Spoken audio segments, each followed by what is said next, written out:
హనుమాన్ చాలీసాలో మొదటి శ్లోకం ఉంటుంది, జయ హనుమాన జ్ఞానగుణ సాగర జయ కపీస తిహులోక ఉజాగర అని. అసలు దీని అర్థం ఏంటో మీకు తెలుసా? మామూలుగా ఈ శ్లోకం యొక్క సాధారణ అర్థం ఏంటంటే, జ్ఞానానికి గుణాలకు సముద్రం వంటి వాడైన ఓ హనుమాన్, నీకు జయం, మూడు లోకాలను తన కీర్తితో ప్రకాశింపజేసే వానర రాజువా నీకు జయం అని చెప్పబడుతుందన్నమాట. బట్ ఇది మామూలుగా చాలా సింపుల్గా అనిపిస్తుంది కదా, కానీ మనం ఇప్పుడు డీటెయిల్గా దీని వెనుక ఉన్న గూఢార్థం ఏంటో లోతుగా విశ్లేషిద్దాము. జ్ఞానగుణ సాగర్ అంటే జ్ఞానము మరియు గుణము కదా. సాధారణంగా లోకంలో చాలా మందికి జ్ఞానం అంటే తెలివితేటలు ఉంటుంది, కానీ మంచి గుణాలు ఉండవన్నమాట. మరికొందరికి మంచి గుణాలు ఉంటాయి, కానీ లోక జ్ఞానం ఉండదు. కానీ హనుమంతుడు ఈ రెండింటికి సాగరం వంటివాడు. సముద్రం ఎంత లోతుగా ఉంటుందో ఆయన జ్ఞానం అంత లోతైనది. సముద్రం ఎంత విశాలంగా ఉంటుందో ఆయన హృదయం అంత విశాలమైనది అని అర్థం. మన జీవితంలో కూడా కేవలం చదువు ఉంటే సరిపోదు, ఆ చదువుకు సంస్కారం అంటే గుణం తోడవ్వాలని ఇది బోధిస్తుంది. అలాగే కపీస అని ఒక వర్డ్ ఉంటుంది కదా, ఇది ఇంద్రియాలపై విజయం అన్నమాట. కపి అంటే సాధారణంగా కోతి అని అర్థం కదా, కానీ ఆధ్యాత్మికంగా కపి అంటే చంచలమైన మనస్సు అని అర్థం. మన మనస్సు కోతిలాగా ఒక చోట స్థిరంగా అస్సలే ఉండదు. అలాగే ఈశ అంటే ప్రభువు లేదా నియంత్రించేవాడు కదా. సో హనుమంతుడిని కపీస అనడంలో అర్థం ఏమిటి అంటే, ఆయన తన చంచలమైన మనస్సును, ఇంద్రియాలను పూర్తిగా తన అదుపులో ఉంచుకున్నవాడు అని అర్థం. అందుకే ఆయన మన ఇంద్రియాలకు అధిపతి. ఒక చిన్న కపీస వర్డ్లో ఎంత గూఢార్థం దాగి ఉందో ఇప్పుడు మీకు అర్థమవుతుంది కదా. అలాగే తిహులోక ఉజాగర అని ఒక వర్డ్ కూడా ఉంటుందన్నమాట. అంటే మూడు లోకాల ప్రకారం ఏంటంటే, దీనిని కేవలం భూమి, ఆకాశం, పాతాళం అని కాకుండా మన మానవ స్థితిగతుల పరంగా చూడాలన్నమాట. మనం మేల్కొని ఉన్నప్పుడు చేసే పనులు జాగృత అవస్థ అంటే మనం మేల్కొని ఉన్నప్పుడు చేసే పనులు, స్వప్నావస్థ అంటే కలల కనే స్థితి, సుషుప్తి అవస్థ అంటే గాఢ నిద్ర అన్నమాట. సో ఇప్పుడు ఈ మూడిటి వెనకాల గూఢార్థం ఏమిటి అంటే, ఈ మూడు స్థితులలోనూ అంటే మన జీవితంలోని ప్రతి క్షణంలోనూ హనుమంతుడిని స్మరణ మానాల్ని జాగరణ అంటే మేల్కొల్పి ఉంచుతుందన్నమాట. అంటే అజ్ఞానం అనే చీకటి నుండి జ్ఞానం అనే వెలుగు వైపు మనల్ని నడిపిస్తుంది. అలాగే ఈ శ్లోకంలో ఫస్ట్ వర్డ్ ఉంటుంది కదా, జయ అని. జయ అంటే అందరికి తెలిసిందే విజయం అని, కానీ దీన్ని సింపుల్గా తీసుకోవద్దు. తులసీదాస్ గారు ఇక్కడ హనుమంతుడికి జయం పలకడం వెనుక ఒక రహస్యం ఉంది. మనం ఎవరికైతే జయం పలుకుతామో వారిలోని లక్షణాలు మనకి రావాలని కోరుకుంటున్నట్లు అర్థం అన్నమాట. ఆయనకు జయం పలకడం అంటే మనలోని భయంపై, అజ్ఞానంపై, సోమరితనంపై విజయం సాధించాలని కోరుకుంటున్నాం అన్నమాట. ఇక్కడ ఒక చిన్న విశ్లేషణ ఏమిటి అంటే, ఈ మొదటి శ్లోకంలో ఫస్ట్ పదం వచ్చేసి జయ అని, చివరి పదం ఉజాగర అని ఉంటుంది కదా. అంటే హనుమంతుడిని స్మరిస్తే జీవితంలో విజయం లభిస్తుంది మరియు జీవితం జ్ఞానంతో ప్రకాశిస్తుంది అని తులసీదాస్ గారి మొదటి లైన్ లోని హామీ ఇచ్చేశారనమాట. ఇప్పుడు హనుమాన్ చాలీసాలో సెకండ్ శ్లోకం గురించి మనం వివరంగా తెలుసుకుందాం. రామదూత అతులిత బలధామ అంజనిపుత్ర పవనసుత నామ అని ఉంటుంది కదా. దీని నార్మల్ సాధారణ అర్థం ఏంటంటే, నీవు శ్రీరాముడి దూతవు, సాటి లేని బలము కలవాడవు, అంజనీదేవి పుత్రుడివి మరియు పవనసుతుడవు అంటే వాయుపుత్రుడవు అని నీకు పేరు అని చెప్పబడింది అనమాట. బట్ దీని వెనుక ఉన్న గూఢార్థమైన విశేషం ఏంటో తెలుసుకుందాము. హనుమంతుడికి ఎన్నో శక్తులు ఉన్నాయి. ఆయన స్వయంగా ఒక దైవం, కానీ ఆయన తనను తాను ఎప్పుడు రామదూత అంటే రాముడి సేవకుడు అని చెప్పుకోవడానికే ఆయన ఇష్టపడేవాడనమాట. సో అసలైన గూఢార్థం ఏంటి అంటే, మనం ఎంతటి గొప్ప స్థితికి వెళ్ళినా, ఎంతటి శక్తివంతులమైనా వినయంగా ఉండాలని, మన విజయాలను భగవంతుడికి లేదా మన గురువులకు అంకితం చేయాలి అని ఇది బోధిస్తుంది. సేవకుడిలాగా ఉంటూనే ఆయన యజమాని అంతటి శక్తిని పొందాడనమాట. సో రామదూత అన్న చిన్న పదంలో ఇంత అర్థం ఉందన్నమాట. ఆ తర్వాత అతులిత బలధామ అంటుంది కదా, అంటే శక్తికి నిలయమైనదనమాట. అతులిత అంటే దేనితోనూ పోల్చలేనిది, ధామ అంటే నిలయం లేదు లేదా ఇల్లు అనమాట. అయితే ఈ శ్లోకంలో ఈ వర్డ్ వెనుక ఉన్న అర్థం ఏంటంటే, గూఢార్థం ఏంటంటే, హనుమంతుడు కేవలం బలవంతుడు మాత్రమే కాదు, ఆయనే ఒక బలరాశి అనమాట. అంటే శక్తి ఆయన దగ్గర నుండి పుడుతుంది. మనలో నిద్రాణంగా ఉన్న ఆత్మ బలానికి హనుమంతుడు ఒక ప్రతీక అనమాట. మనం ఆయన్ని స్మరిస్తే మనలోని బలహీనతలు పోయి అపారమైన మనోధైర్యం కలుగుతుంది అని ఈ ఒక్క చిన్న వర్డ్ లో చెప్పబడింది. ఆ తర్వాత అంజనీ పుత్ర అని ఉంటుంది కదా. అంజనీదేవికి కఠినమైన తపస్సు వల్ల హనుమంతుడైతే జన్మించాడు. అయితే ఈ ఒక్క వర్డ్ లో గూఢార్థం తెలుసుకుందాము. ఇది శరీరానికి సంబంధించినదనమాట. క్రమశిక్షణ, తపస్సు మరియు పవిత్రత ఉన్న చోట హనుమంతుడు వంటి శక్తి జన్మిస్తుంది అని దీని అర్థం. మన శరీరాన్ని ఒక దేవాలయంలా ఉంచుకోవడానికి ఇది సూచిస్తుంది. ఆ తర్వాత పవనసుత నామ అని ఉంటుంది కదా, అంటే ప్రాణశక్తి. వాయువు అంటే గాలి లేనిది జీవం లేదు కదా. వాయువు కంటికి కనిపించదు కానీ సర్వత్రా ఉంటుందన్నమాట. సో ఈ పవనసుత నామ ఓడ్ వెనకాల గూఢార్థం ఏంటంటే హనుమంతుడు మనలోని ప్రాణవాయువుకు అధిపతి. యోగ శాస్త్రం ప్రకారం ఎవరైతే తమ శ్వాసను అదుపులో ఉంచుకుంటారో వారు హనుమంతుడి వలె అజేయులవుతారు. ఆయనకు పవనసుత అనే పేరు ఉండడం వల్ల ఆయన మనలో ప్రాణశక్తిగా ఉండి మనల్ని నడిపిస్తున్నాడు అని అర్థం అన్నమాట. ఈ శ్లోకంలో ఒక వ్యక్తికి 4 పేర్లు గుర్తింపు ఇచ్చారు. చూడండి ఒకసారి. రామదూత అని, అతులిత బలదామ అని, అంజనీపుత్ర అని, పవనసుత అని, ఇలా 4 పేర్లతో ఒకే శ్లోకంలో ఎంత వివరంగా తులసీదాస్ గారు వర్ణించారో చూస్తున్నారు కదా. దీని అర్థం ఇప్పుడు మీకు అర్థమైందని అనుకుంటున్నాను. ఒక వ్యక్తి తన జీవితంలో సేవ రామదూతగా, శక్తి బలదామగా, భక్తి అంజనీపుత్రగా మరియు యోగం పవనసుతగా ఈ 4ంటిని సమన్వయం చేసుకుంటూనే పరిపూర్ణమైన స్థితిని చేరుకోగలరన్నమాట. ఇప్పుడు 3వ శ్లోకం ఉంటుంది కదా. మహాబీర విక్రమ బజరంగి కుమతి నివార సుమతి కేసంగి అని. సో దీని సాధారణ అర్థం ఏంటో తెలుసా? ఓ మహావీరుడా, విక్రమశాలివి, వజ్రం లాంటి శరీరం కలవాడవు, నీవు చెడు బుద్ధిని అంటే కుమతి పోగొట్టి మంచి బుద్ధిని అంటే సుమతి ప్రసాదించే వారివి అని చెప్పబడింది కదా. సో కానీ గూఢార్థం ఏంటో తెలుసుకుందాము. మహావీర అంటే కేవలం యుద్ధం చేసేవాడు అని కాదండి, తన ఇంద్రియాలను జయించని వాడు అని అర్థం అన్నమాట. సో విక్రమ అంటే అపారమైన పరాక్రమం. అంటే హనుమంతుడి పరాక్రమం ఎప్పుడు ధర్మం కోసమే ఉంటుంది.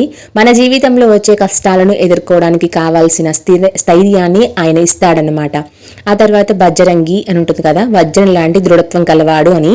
దీని అసలు పదం వజ్రంగి అంటే వజ్రము ప్లస్ అంగి అనమాట. అంటే వజ్రం లాంటి శరీరం, అవయవాలు కలిగిన వాడన్నమాట. సో దీనికి కూడా అర్థం ఏంటంటే వజ్రం అనేది ప్రపంచంలోనే అత్యంత కఠినమైనది కదా. హనుమంతుడిని స్మరిస్తే మన శరీరం ఆరోగ్యంగా ఉండడమే కాకుండా మన నిశ్చయం కూడా వజ్రంలా మారుతుంది. ఏ శక్తి మనల్ని ధర్మ మార్గం నుండి పక్కకు తప్పించలేదని దీని సారాంశం అన్నమాట. ఆ తర్వాత కుమతి నివార అంటే చెడు ఆలోచనలను తొలగింపే చేసే హనుమానుడు అని. కుమతి అంటే తప్పుడు ఆలోచనలు, స్వార్థం, అహంకారం మరియు భయం అన్నమాట. మనలోని చెడు బుద్ధి మనకు అతిపెద్ద శత్రువు. హనుమంతుడు ఒక శుభ్రం చేసే శక్తి లాంటి వాడు. ఆయన నామాన్ని స్మరించగానే మన మనస్సులో ఉన్న ప్రతికూల ఆలోచనలు తొలగిపోతాయి అని అర్థం. ఆ తర్వాత సుమతి కేసంగి అని ఉంటుంది కదా. సుమతి అంటే సమృద్ధి, వివేకం అని అర్థం. సంగి అంటే తోడు ఉండేవాడు లేదా స్నేహితుడు కదా. సో గూఢార్థం ఏంటంటే హనుమంతుడు ఎక్కడ ఉంటాడు, ఎక్కడైతే మంచి బుద్ధి ఉంటుందో అక్కడే ఆయన ఉంటాడు. అంటే మనం మంచి పనులు చేస్తే, మంచిగా ఆలోచిస్తే హనుమంతుడు మనకు తోడుగా స్నేహితుడిగా ఉండి మనల్ని నడిపిస్తాడనమాట. ఈ శ్లోకం మన బాల్య రూపం మరియు అంతర్గత స్థితి రెండింటిని కూడా సూచిస్తుందన్నమాట. మనిషికి కేవలం శరీరం దృఢంగా ఉంటే సరిపోదు, బుద్ధి కూడా ప్రకాశించాలి. అలాగే ఒకవేళ ఒక వ్యక్తికి గొప్ప శక్తి ఉండి బుద్ధి సరిగ్గా లేకపోతే వాడు రాక్షసుడు అవుతాడు. అందుకే తులసీదాస్ గారి శక్తితో పాటు సుమతిని కూడా ఒకే శ్లోకంలో చేర్చారు. ఇప్పుడు 4వ శ్లోకం చూద్దాము. కంచన వరణ విరాజ సువేష కానన కుండల కుంచిత కేశ అని ఉంటుంది కదా. దీని సాధారణ అర్థం ఏంటంటే బంగారు వర్ణంతో మెరిసిపోయే శరీర ఛాయ కలిగిన వాడా, చక్కని వస్త్రధారణతో ప్రకాశించేవాడా, నీ చెవులకు మెరిసే కుండలాలు, తలపై ముంగురులు అంటే కుంచిత కేశాలు ఎంతో అందంగా ఉన్నాయి అని చెప్పబడింది అనమాట. అయితే దీని వెనుక ఉన్న గూఢార్థం ఏంటి అంటే బంగారం ఎప్పుడు తుప్పు పట్టదు, అది పవిత్రతకు చిహ్నం కదా. అలా కంచన వరణ అంటే హనుమంతుడి శరీరం బంగారు రూపంలో ఉండడం అంటే ఆయన మనస్సు మరియు ఆత్మ అత్యంత పవిత్రమైనవని అర్థం. మనస్సులోని రజోగుణం అంటే అహంకారం పోయి సత్వగుణం పెరిగినప్పుడు మన వ్యక్తిత్వం కూడా బంగారంలా మెరుస్తుందని దీని సారాంశం అనమాట. ఆ తర్వాత బిరాజ సుబేష అని చక్కని అంటే దీనిని ఏం చెప్తుందంటే చక్కని వస్త్రధారణ అలాగే క్రమశిక్షణ గురించి చెప్తుందన్నమాట. భగవంతుడు కేవలం అంతర్గతంగానే కాదు బాహ్యంగా కూడా ఒక పద్ధతిగా మర్యాదగా ఉంటారని ఇది సూచిస్తుంది. ఇది మనకు క్రమశిక్షణ మరియు మనల్ని మనం గౌరవప్రదంగా ఉంచుకోవాలని ఇదైతే బోధిస్తుందన్నమాట. ఆ తర్వాత కానన కుండల అని చెప్పారు కదా. సో దీని వెనుక ఉన్న గూఢార్థం ఏంటంటే చెవులకు ధరించే కుండలాలు కేవలం అలంకారం మాత్రమే కాదు, కుండలాలు చెవులకు దగ్గరగా ఉంటాయి. ఇది శ్రవణ భక్తిని సూచిస్తుంది. హనుమంతుడు ఎప్పుడు రామనామాన్ని వింటూ ఉంటారు. మనం కూడా అవసరమైన మాటలు కాకుండా మంచి విషయాలను, ఆధ్యాత్మిక జ్ఞానాన్ని వినడానికి ప్రాధాన్యత ఇవ్వాలని దీని అర్థం. ఆ తర్వాత కుంచిత కేశ అంటే రింగులు తిరిగిన జుట్టు అన్నమాట. యోగశాస్త్రం ప్రకారం రింగులు తిరిగిన జుట్టు లేదా జడలు ఏకాగ్రతకు మరియు బ్రహ్మచర్యానికి ప్రతీక అన్నమాట. ఆయన ఆలోచనలు ఎప్పుడూ ఒకే లక్ష్యం అంటే రాముడి వైపు కేంద్రీకృతమై ఉంటాయని ఇది మనకు తెలియజేస్తోంది. సో ఇప్పుడు ఈ మొత్తంగా వివరంగా గూఢార్థం తెలుసుకుంటే, నిజమైన సౌందర్యం కేవలం మేకప్ లేదా నగలలో లేదు. పవిత్రమైన ఆలోచనలు అంటే కంచనభరణ, మంచి నడవడిక సుభేష, మంచి విషయాలు వినడం కుండల, మరి స్థిరమైన మనస్సు కుంచిత కేశ ఉన్నప్పుడే ఒక మనిషి హనుమంతుడిలా తేజస్సుతో ఉంటాడని ఈ శ్లోకం ద్వారా చెప్పబడింది. హాత వజ్ర ఓ ధ్వజ విరాజై కాందే మూంజ జనేవు సాజై అని చెప్పబడింది కదా. దీని సాధారణ అర్థం ఏంటి? నీ చేతులు వజ్రం లాంటి కదా, మరియు విజయానికి చిహ్నమైన జెండా ధ్వజము ఉన్నాయి. నీ భుజముపై ముంజుగడ్డితో చేసిన జంధ్యం అనమాట, అంటే యజ్ఞోపవీతం ఎంతో శోభనీయాన్నిస్తుంది అని చెప్పబడింది అనమాట ఈ శ్లోకంలో. సో ఇప్పుడు గూఢార్థం తెలుసుకుందాము. హనుమంతుడి చేతిలో ఉండే గద వజ్రాయుధం అంత శక్తివంతమైనదో మీకు తెలుసా? గద అనేది నిగ్రహానికి మరియు శిక్షకు ప్రతీక కదా. మన మనస్సులో పుట్టే అరిషడ్వర్గాలను అంటే కామ, క్రోధ, లోభ మొదలగునవి అదుపులో ఉంచడానికి ఈ గద ఒక సాధనం అన్నమాట. ఇది మన సంకల్పం వజ్రంలా బలంగా ఉండాలని సూచిస్తుంది. ఆ తర్వాత ధ్వజ విరాజే అని చెప్పారు కదా. జెండా ఎప్పుడూ ఎత్తులో ఉంటుంది. అది ధర్మానికి లభించిన విజయానికి గుర్తు. హనుమంతుడు ఎక్కడ ఉంటే అక్కడ విజయం ఉంటుంది. మన జీవితంలో ఎన్ని కష్టాలు వచ్చినా ధర్మం వైపు నిలబడితే చివరికి విజయ ధ్వజం మనదే అవుతుంది అని ఈ శ్లోకం ద్వారా మనకి ధైర్యాన్ని చెప్తుందన్నమాట. ఆ తర్వాత కాందే మూంజ జనేవు అని చెప్పబడింది కదా. ముంజ గడ్డితో చేసిన జంధ్యం ధరించడం అనేది అత్యున్నతమైన సంస్కారానికి మరియు బ్రహ్మచార్యానికి గుర్తు అనమాట. హనుమంతుడు కేవలం బలవంతుడు మాత్రమే కాదు, ఆయన గొప్ప వేద పండితుడు. జంధ్యం ధరించడం అంటే ఆయన నియమబద్ధమైన జీవితాన్ని అంటే శాస్త్ర జ్ఞానాన్ని గౌరవిస్తున్నాడని అర్థం. ఇది మనకు బలంతో పాటు సంస్కారం కూడా ఉండాలని బోధిస్తుంది. ఇప్పుడు ఒక్క మాటలో ఈ శ్లోకం యొక్క పూర్తి రహస్యం చెప్పాలంటే, ఈ శ్లోకంలో ఒక చేతితో ఆయుధం బలం, భుజంపై జంధ్యం అంటే జ్ఞానం, సంస్కారం ఉన్నాయి. సో కేవలం భౌతికమైన శక్తి ఉంటే వాడు దుర్మార్గుడు కావచ్చు, కానీ ఆ శక్తికి సంస్కారం తోడైతేనే అది లోక కళ్యాణానికి ఉపయోగపడుతుందని ఈ శ్లోకం ద్వారా చెప్పబడింది. హనుమంతుడు శక్తి మరియు భక్తి జ్ఞానం కలయికకు నిలువెత్తి సాక్ష్యం అన్నమాట.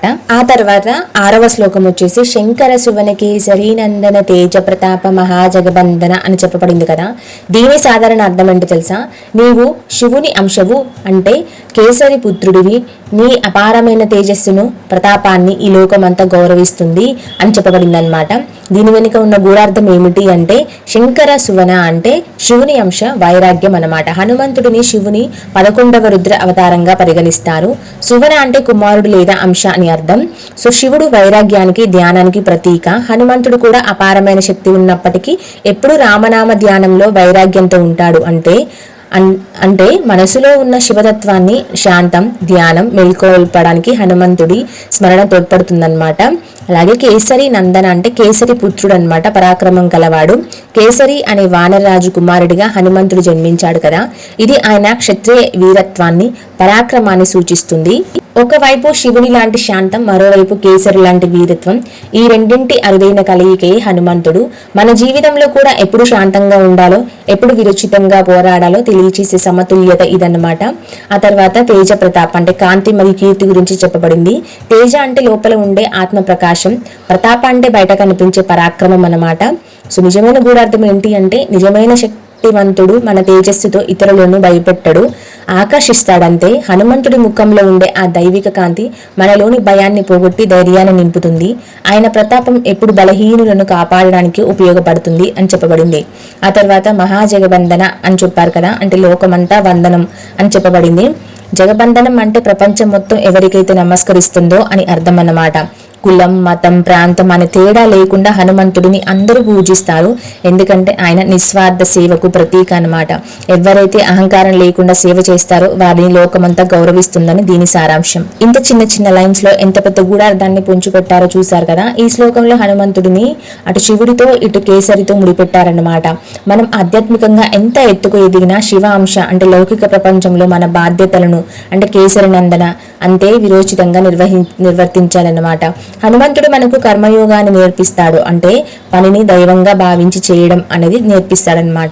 ఆ తర్వాత శ్లోకం వచ్చేసి విద్యావాన గుణీయతి చాతుర రామకాజ కరివేకు ఆతుర అని చెప్పబడింది కదా.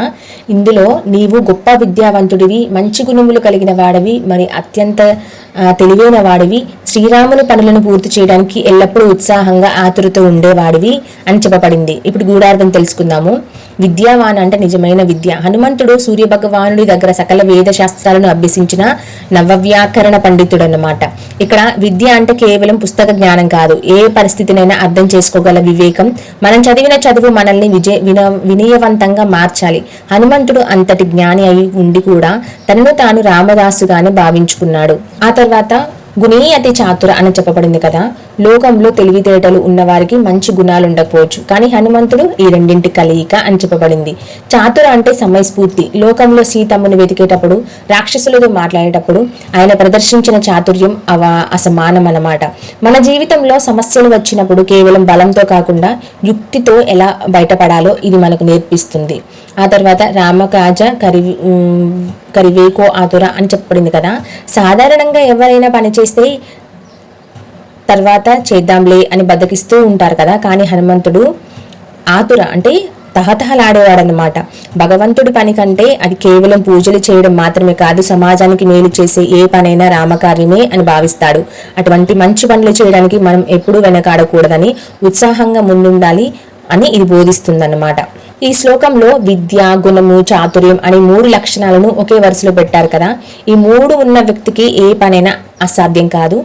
హనుమంతుడిని మనం స్మరించినప్పుడు మనలో ఉన్న సోమరితనం పోయి ఒక పనిని ఏకాగ్రతతో వేగంగా పూర్తి చేసే శక్తి అనేది లభిస్తుందన్నమాట. ఇక్కడ ఈ శ్లోకంలో ఒక చిన్న విశేషం ఏమిటి అంటే, హనుమంతుడు లంకకు వెళ్ళేటప్పుడు సురస్వ, మైనాకుడు, సింహిక వంటి ఎన్నో అడ్డంకులు వచ్చాయి, కానీ ఆయన తన చాతుర్యంతో వాటన్నిటిని దాటి వెళ్ళాడు. అందుకే మన లక్ష్యం వైపు ప్రయాణించేటప్పుడు మనకి కూడా ఎటువంటి చాతుర్యం కావాలని ఈ శ్లోకం ద్వారా వేడుకుంటున్నాం అన్నమాట. అంటే మనం ఏ పైన కార్యాన్ని తలపెడితే ఎటువంటి అడ్డంకులు వచ్చినా అవి తొలగిపోవాలి అని ఆ హనుమంతుడిని వేడుకుంటున్నాం. ఆ తర్వాత 8వ శ్లోకం వచ్చేసి ప్రభు చరిత్ర సునివే కోరసియా రామలక్కన సీతామన బసియా అని చెప్పబడింది కదా. దీని సాధారణ అర్థం చాలా మందికి తెలుసు. నీవు శ్రీరాముని చరిత్రను అంటే రామకథను వినడంలో అత్యంత ఆనందాన్ని పొందే రసికుడివి. నీ మనస్సులో ఎల్లప్పుడూ రామ, లక్ష్మణ, సీతలు కొలువై ఉంటారు అని చెప్పబడింది అనమాట. ఇప్పుడు గూఢార్థం తెలుసుకున్నాము.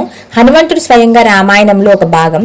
అన్ని సంఘటనలు ఆయన కళ్ళ ముందే జరిగాయి, అయినా సరే ఎక్కడ రామకథ జరిగినా ఆయన అక్కడ ఉండి వింటాడనమాట. రసియా అంటే ఆస్వాదించేవారనమాట. జ్ఞానానికి అంతం లేదని, ఎంత తెలుసుకున్నా ఇంకా తెలుసుకోవాలనే జిజ్ఞాస మనకు ఉండాలని ఇది బోధిస్తుంది. హనుమంతుడు మనకు గొప్ప శ్రోతగా ఆదర్శంగా నిలుస్తారు. మంచి విషయాలను వినడం వల్ల మన మనస్సు పవిత్రం అవుతుంది అని హనుమంతుడి ద్వారా మనకి ఈ శ్లోకం ద్వారా చెప్పబడింది. ఆ తర్వాత రామలఖన సీత అంటే శక్తి, భక్తి, ముక్తి కలయిక అనమాట. కేవలం రాముడినే కాకుండా రామ, లక్ష్మణ, సీతలను ముగ్గురిని ఇక్కడ ప్రస్తావిస్తారు. ఆధ్యాత్మికంగా దీనికి అర్థం ఏంటో తెలుసా? రాముడు పరమాత్మ, జ్ఞానానికి ప్రతీక. సీత ప్రకృతి లేదా మాయ, భక్తికి ప్రతీక. లక్ష్మణుడు వచ్చేసి జీవాత్మ, సేవకు ప్రతీక అనమాట. ఇప్పుడు మొత్తం అంతరార్థం ఏంటంటే, ఈ ముగ్గురిని తమ మనసులో ఉంచుకోవడం అంటే జ్ఞానాన్ని, భక్తిని, సేవను తన ఆ జీవితంలో భాగం చేసుకోవడం అని భావం. తర్వాత మనబసియా అని చెప్పబడింది కదా. అంటే హనుమంతుడు తన గుండెలను చీల్చి రామలక్ష్మణులను చూసిన ఘట్టం మనకు తెలుసు కదా. భగవంతుడు ఎక్కడో బయట లేడు, మన హృదయంలోనే ఉన్నాడు అని ఇది సూచిస్తుంది. మన బాహ్య ప్రపంచంలోని అనవసరమైన విషయాలను మనసులో నింపుకోకుండా జైవ చింతనను నింపుకుంటే మనమే హనుమంతుడిలా శక్తివంతులం అవుతామని దీని సారాంశం. ఇప్పుడు ఫైనల్గా క్లియర్గా ఒక్క రహస్యం, ఈ శ్లోకంలో ఉన్న రహస్యం తెలుసుకుందాము. ఈ శ్లోకంలో వినడం మరియు ఉంచుకోవడం అనే 2 ప్రక్రియలు ఉన్నాయి. అవును, మనం మంచి విషయాలను వింటాం కానీ వెంటనే మర్చిపోతాం, కానీ హనుమంతుడు విన్నదాన్ని హృదయంలో భద్రపరుచుకుంటారు. సో అదన్నమాట. చదువుకునే విద్యార్థులకు ఇది ఒక గొప్ప పాఠం. అందుకే హనుమంతుడిని ఎక్కువ మంది విద్యార్థులు పూజిస్తూ ఉంటారు. ఏకాగ్రతతో వినడం మరియు దానిని మనసులో ముద్రించుకోవడం ఎలానో హనుమంతుడిని చూసి మనం నేర్చుకోవాలి. ఇక్కడ ఒక చిన్న విశేషం ఏంటంటే, పురాణాల ప్రకారం ఎక్కడ రామనామం వినిపించిన హనుమంతుడు అక్కడ అదృశ్యం రూపంలో ఉండి ఆనంద బాష్పాలు రాల్చుతాడట. అందుకే రామాయణ పారాయణం చేసేటప్పుడు హనుమంతుడి కోసం ఒక పీటని ఏర్పాటు చేసి సిద్ధం చేసి పెట్టుకోవాలి అని చెప్తుంటారు. సూక్ష్మ రూపధరి సిహైది కావా, వికట రూపధరి లంకజరావా అని చెప్పబడింది కదా. దీని సాధారణ అర్థం ఏంటంటే, నీవు అతి చిన్న రూపం, సూక్ష్మ రూపం ధరించి సీతమ్మకు కనిపించావు, అలాగే భయంకరమైన రూపం, వికట రూపం ధరించి లంకను దహనం చేశావు అని చెప్పబడింది. ఇప్పుడు గూఢార్థం తెలుసుకుందామా. సూక్ష్మరూపధరి అంటే హనుమంతుడు అపారమైన శక్తివంతుడు కదా, కానీ సీతమ్మ ముందు అహంకారం చూపించలేదు. ఒక చిన్న కోతిలా మారి అతి వినయంగా ఆమె ముందు నిలబడ్డాడు. ఎంత బాగుందో కదా వినడానికి. అలాగే ఇది వినయానికి ప్రతీక. మనం ఎంతటి మేధావంతులమైన శక్తివంతులమైన పెద్దల ముందు గురువుల ముందు తన అహంకారాన్ని తగ్గించుకొని సూక్ష్మ రూపంలో ఉండాలి అనేది బోధిస్తుంది. అవసరాన్ని బట్టి మన వ్యక్తిత్వాన్ని ఎలా మార్చుకోవాలో ఇది ఒక పాఠం. ఆ తర్వాత సింహానికి ఇది కావా అని చెప్పబడింది కదా, అంటే నమ్మకాన్ని కలిగించడం అన్నమాట. అశోకవనంలో భయంతో ఉన్న సీతమ్మకు తన చిన్న రూపంతో శాంతిని నమ్మకాన్ని కలిగించారు. మనం ఎవరికైనా సహాయం చేసేటప్పుడు వారిని భయపెట్టకూడదు, వారికి భరోసానివ్వాలి. హనుమంతుడు సూక్ష్మ రూపం ఆ భరోసాకు గుర్తు అన్నమాట. ఆ తర్వాత వికట రూపధరి అని చెప్పబడింది కదా, దుష్టులైన రాక్షసుల ముందు లంకా నగరంపై మాత్రం ఆయన వికట అంటే భయంకర రూపాన్ని ప్రదర్శించాడు. సో ఇప్పుడు మీకు అర్థమైందని అనుకుంటున్నాను. ఇది ధర్మరక్షణకు ప్రతీక అన్నమాట. శాంతంగా ఉండాల్సిన చోట శాంతంగా, కఠినంగా ఉండాల్సిన చోట వజ్రంలా కఠినంగా ఉండాలి. ఆ ధర్మాన్ని అణచివేయడానికి మనసులోని శక్తిని ఎలా ఉపయోగించాలో ఈ శ్లోకం ద్వారా హనుమంతుడిని సూచిస్తూ మన తులసీదాస్ గారు చెప్పారనమాట. ఆ తర్వాత లంక జరావా అని చెప్పబడింది కదా. లంక అనేది కేవలం ఒక నగరం మాత్రమే కాదు, అది రావణుడి అహంకారానికి చిహ్నం అన్నమాట. హనుమంతుడు లంకను కాల్చడం అంటే మన మనసులో ఉన్న తామస గుణాలను, అహంకారాన్ని జ్ఞానాగ్నిలో దహించి వేయడం అని ఈ శ్లోకం ద్వారా మనకు చెప్పబడింది. ఇప్పుడు ఒక చిన్న రహస్యం ఏంటంటే, ఒక యోగికి లేదా సాధకుడికి తన తపస్సుపై పూర్తి నియంత్రణ ఉంటుంది కదా. సో అది పరిస్థితిని బట్టి తనను తాను మార్చుకోగల సామర్థ్యం కూడా ఉండాలి. శక్తి ఉంది కదా అని ప్రతి చోట దాన్ని ప్రదర్శించకూడదు. ఎక్కడ ఏ రూపం అవసరమో ఆ రూపంలోనే వ్యవహరించడం నిజమైన తెలివితేటలు. హనుమంతుడు లంకలో ప్రవేశించినప్పుడు దోమ అంత చిన్న రూపం ధరించాడని రామాయణం చెప్తుంది. దీనిని యోగ శాస్త్రంలో అనిమ సిద్ధి అంటారు.